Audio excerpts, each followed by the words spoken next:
Assalamualaikum warahmatullahi wabarakatuh.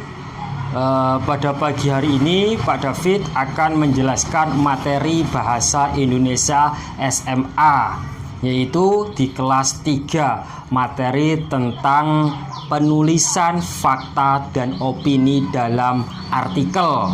Pada pagi hari ini Pak David akan menjelaskan yang ada dalam buku paket Erlangga, yaitu Cerdas Berbahasa Indonesia untuk SMA MA kelas 3.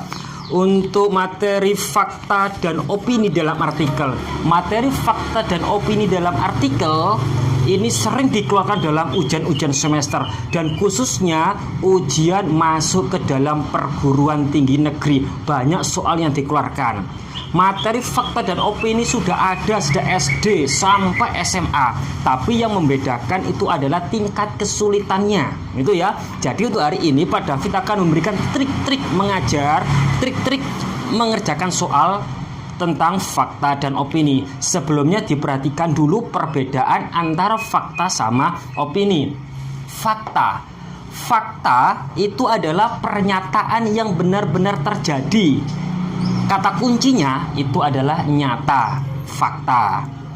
Atau ciri-ciri fakta yang kedua, kebenarannya tidak diragukan. Nah, kebenarannya sudah tidak diragukan lagi. Yang ketiga, fakta itu sudah terjadi, fakta. Dan yang terakhir, biasanya fakta itu berupa angka atau berupa data. Ini adalah ciri-ciri fakta. Dipahami dulu ciri-cirinya. Kemudian ciri-ciri opini. Opini itu adalah pendapat seseorang. Yang namanya pendapat itu kan kebenarannya masih diragukan. Nah, itu ya, opini berupa pendapat, kebenarannya masih diragukan. Dan opini juga belum tentu terjadi. Itu ya, ini adalah ciri-ciri fakta dan opini, harus dipahami. Untuk mengerjakan soal itu tidak hanya mengerjakan saja, Pak ini fakta, ini opini, itu salah.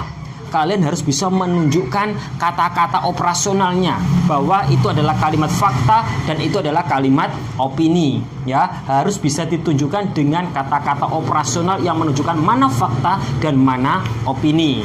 Contoh di dalam buku paket Erlangga, gitu ya.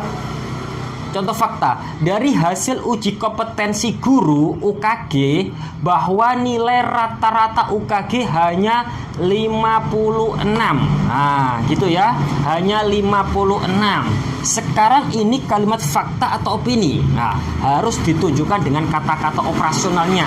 Dari hasil uji kompetensi, mana kata-kata operasional fakta? Kata-kata operasional adalah hasil. Nah, berarti sudah terjadi. Contoh yang kedua, sampai saat ini dari 2,92 juta guru baru sekitar 51% yang berpendidikan S1.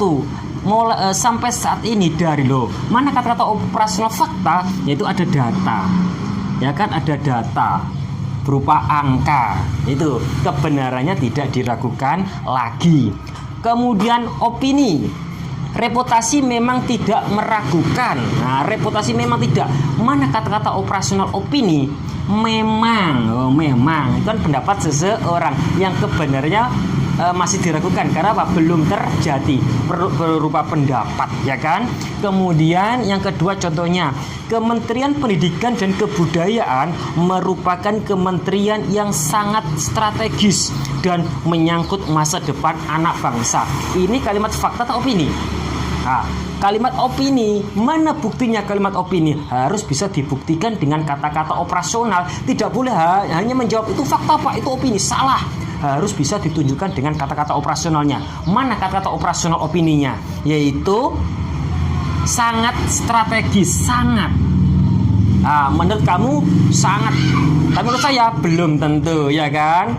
Contoh yang lain, mereka sangat cantik. Menurut kamu, menurut saya belum tentu cantik, malah menurut saya itu jelek, ya kan? Ya seperti itu kan? Karena itu adalah kata-kata berupa pendapat. Jadi kesimpulannya, kalian menjawab fakta dan opini harus bisa ditunjukkan dengan kata-kata operasionalnya.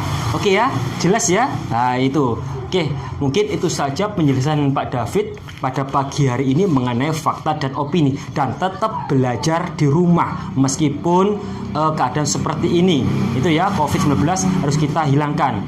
Kami akhiri wabillahi taufiq wal hidayah. Wassalamualaikum warahmatullahi wabarakatuh.